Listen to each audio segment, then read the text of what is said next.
Nako, heto na mga kabayan, emergency isinugod sa ospital. Nako, leak video kumakalat sa publiko. Yan po ang ating aalamin mga kabayan sa video ito. Pero bago po natin simulan yan, palike naman po muna ng video ito. Malaking tulong po yan. Maraming salamat po. At eto nga, bago po natin ipi-play yan mga kabayan, pasadahan muna natin ang mga nagte-trending na mga balita dito po sa social media at unahin na po natin itong post. Nako po kumakalat kayo sa social media mga kabayan na ito, si Recto. Si Recto muna ang papalit bilang acting president. Aba? Sabi po dito, Recto hindi mag-o-oath taking pero papalit sa pwesto bilang presidente ng Pilipinas. Aba. Kung ito po ay totoo, kung sakasakaling totoo man ito mga kabayan, hindi kaya nilalabag nila? Opo, nilalabag nila ang ating konstitusyon? Nasa batas po ba mga kababayan? Ito, nagtatanong rin tayo kasi ang alam po natin kapag hindi po wala na pong kakayahan na mamuno ang presidente, sa gobyerno niya ay ang papalit po ay ang vice president. Kaya nga po vice president, pangalawang presidente mga kababayan. Pero teka lang, kung totoo po itong sinasabi dito mga kababayan na si Recto ang papalit bilang parang acting president, nilalabag niyo po yata ang ating konstitusyon. Di ba? Yun lang. Kung kayo po ang tatanungin, papayag po ba kayo na si Recto po hindi po ibinoto ng taong bayan? At ang kanya lang pong mandato ay nakadepende lang po sa presidente sapagkat siya po ay appointed lamang. Di ba? Pero siya ang mamumuno sa ating bansa. Aba, teka lang mga kaubayan. Papayag po ba kayo dyan? Yan ang tanong. Pero ito po ang naging komento ng ating mga kaubayan patungkol dyan. Sabi po ni Angelina Salinas, nagdamgo naman ni sila nga gasiga man ang mata. Ayan. Nananaginip na naman sila. At gasiga, parang ano bang siga sa Tagalog? Umiilaw yan. Umiilaw yung mga mata, parang kumikislap. Okay? Parang ganun yun diba? Sabi po dito, ang kapal ng match nito. Siya daw papalit ulul. Among karapatang mo, ikaw ba ang BP? Tarantado ka, Recto, hindi mo alam ang konstitusyon. Correct. Baka gusto niya maging Batman. Ayan Puro buwis lang ang iniisip niyan, kaya talo tayo kapag si Recto po ang mamuno, di ba? Wala. Hirap. Kung hirap tayo ngayon, maghihirap pa tayo.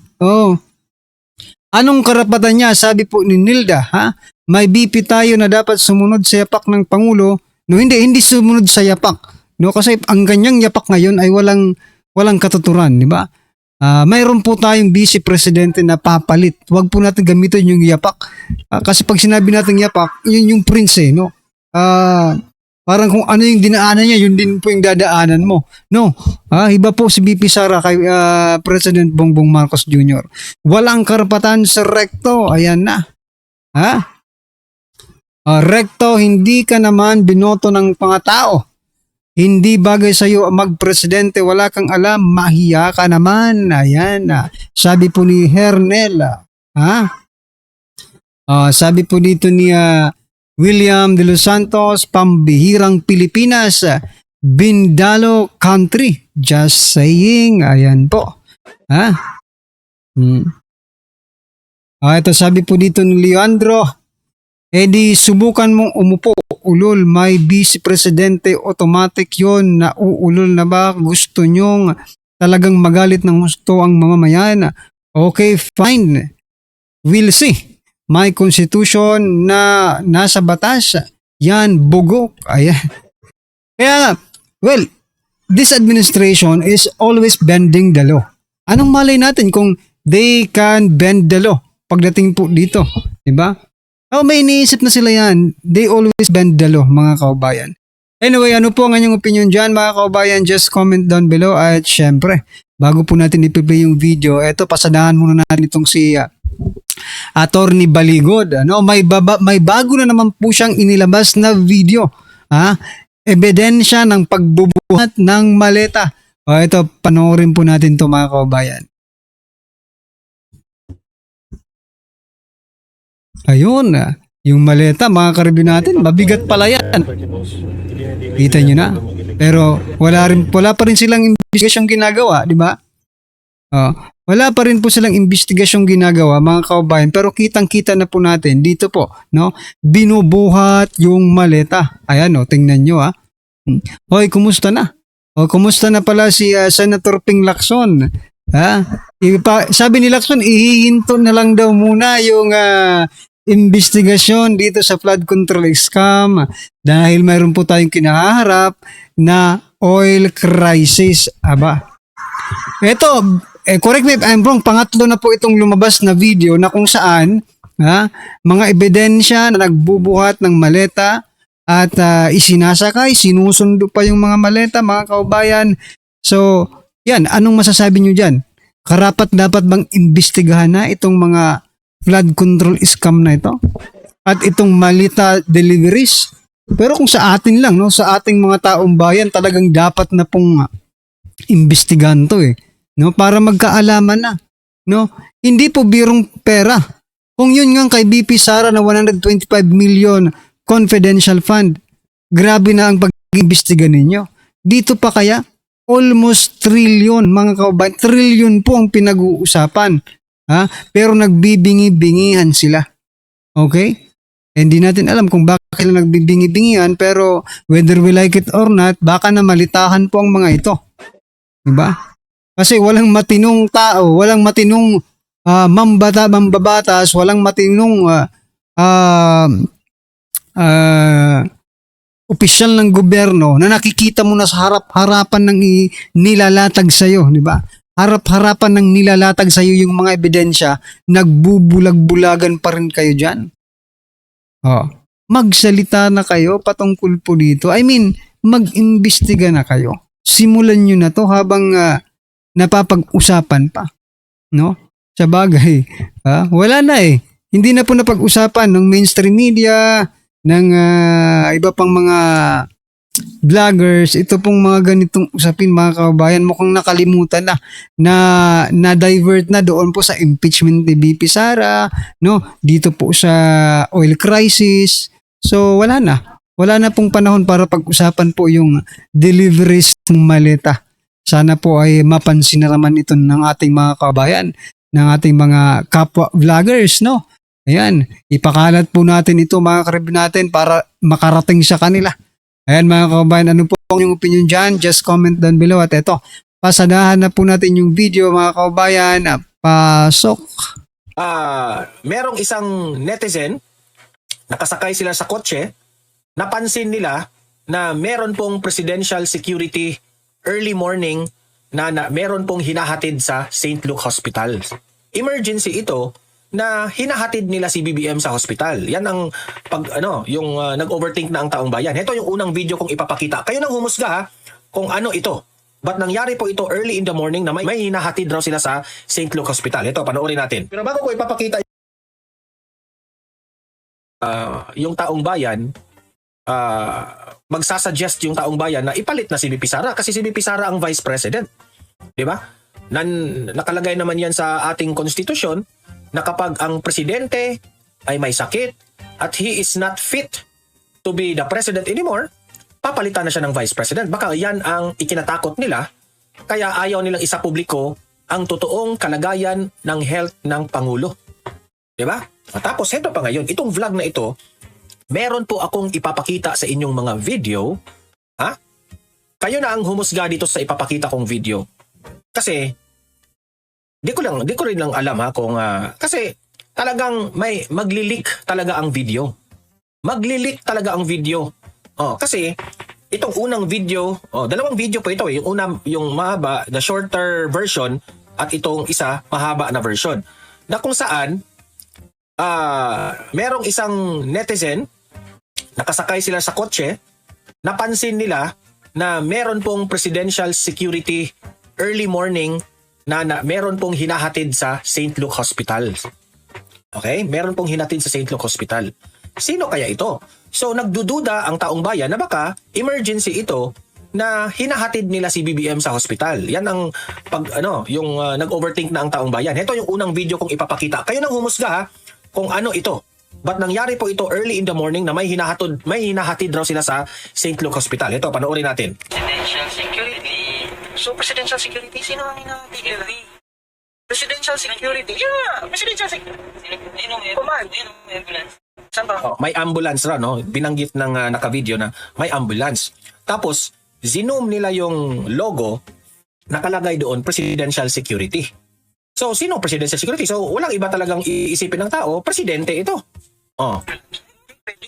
No, madaling araw, may kino-convoy. May idea ba kayo? Presidential security ba ito? Ayan, may police.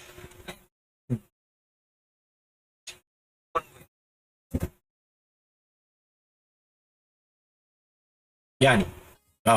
Meron itong mahaba na version kasi ni-research natin ito eh. Okay? Panoorin natin ang mahaba na version. So yan mga kababayan, no, kahit anong tago nila, okay? Kahit gaano nila itago itong mga pangyayaring ito, no? Nung una kasi yung diverculitis ng presidente, tinatago pa nila eh, no? Walang sakit ang presidente, ganyan, todo-todo depensa si Jose Clark Castro. But at the end of the day, no, meron naman pala lumabas mga kababayan kasi hindi na po nila maitago eh. Hinahanap na po ng taong bayan si President Bongbong Marcos Jr., diba? Ngayon naman, hindi naman natin sinasabi na porque presidential security, pero presidential security, no? Malamang presidente po ang laman yan, diba? Kung hindi po ang presidente, dapat po silang magpaliwanag kung sino po ang nasa ang laman niyan, diba? Na presidential security na sasakyan, na emergency, mga kababayan, no? Dapat magpaliwanag, maging transparent po ang Malacanang. Kung hindi si President Bongbong Marcos Jr., sino po yan? Pero isa lang po ang iniisip ng taong bayan ngayon. Malamang sa malamang, parehas po tayo ng iniisip mga kabayan, it is the President.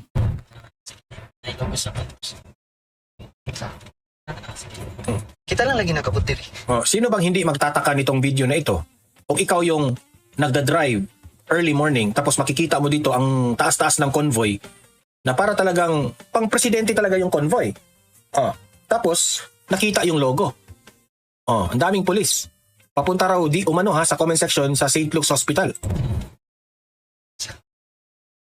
Ay, lagi sila siya. Logo ng security. Presidential security. Presidential security. Saan kaya ito sila pupunta? Presidential security Presidential security. Presidential security. So, presidential security, sino ang hinahatid nila? Presidential security. Yeah, presidential security. Sino? Ayun ang Command. ambulance. Ayun ang ambulance. Saan ba ang ambulance? Hindi, FedEx. Hindi, ambulance yan. FedEx. FedEx. Ayun, FedEx. Sino kaya kinukonvoy nila?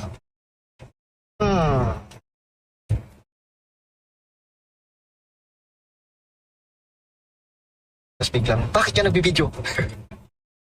Na-miss na kami, sir.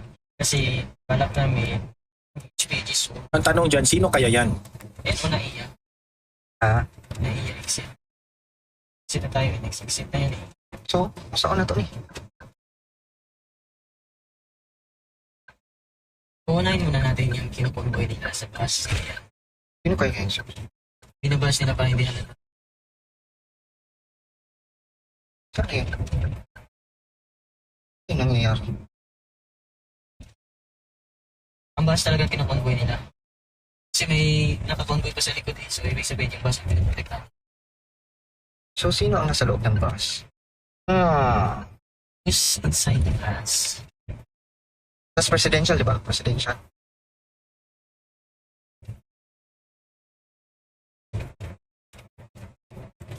Grabe, no? So, yun po. Kayo nang humusga taong bayan. I don't want to speculate kasi hindi naman klaro. No? na meron bang ambulansya doon. Pero kayo nang humusga, kaya nag-trending ito ngayon sa social media. Okay? Ang sa akin lang, ito lang. Sana itong administrasyon na ito ay sasabihin nyo kung ano ang tunay na kalagayan ng presidente. Kung ipagtatakpan ninyo ang tunay na kalagayan ng presidente dahil ayaw nyong mapalitan si BBM, ano yan? Labag yan sa konstitusyon natin sa Pilipinas. Kasi po, kaming taong bayan, kami po ay curious. Meron pong nakasaad yan sa saligang batas sa ating konstitusyon na ang taong bayan ay merong karapatan na malaman ang tunay na kalagayan ng Pangulo. So yan mga karabin natin, ano po ang inyong opinion, reaction patungkol dyan? Just comment down below at syempre huwag pong kalimutang i-like ang video ito. Malaking tulong po yan. Maraming salamat po.